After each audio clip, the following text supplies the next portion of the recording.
While working late, a man discovers something horrifying. His female boss, just wanting to go home early, was brutally murdered by a handsome stranger. Terrified, Tom hides behind a wall, not daring to make a sound. Only after the killer drags the body away does Tom cautiously sneak into the restroom to hide. But in the next moment,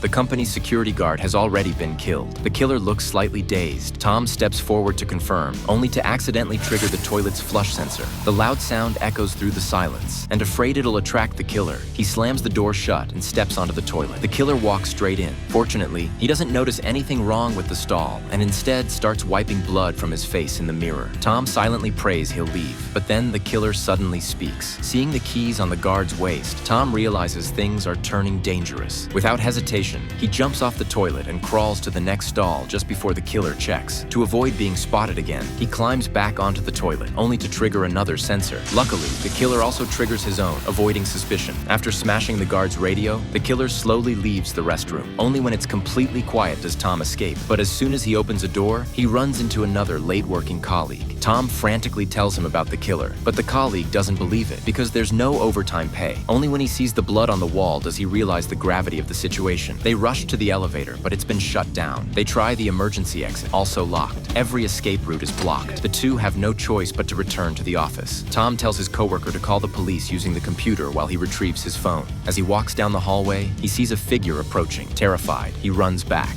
Tom, the internet. Shut up.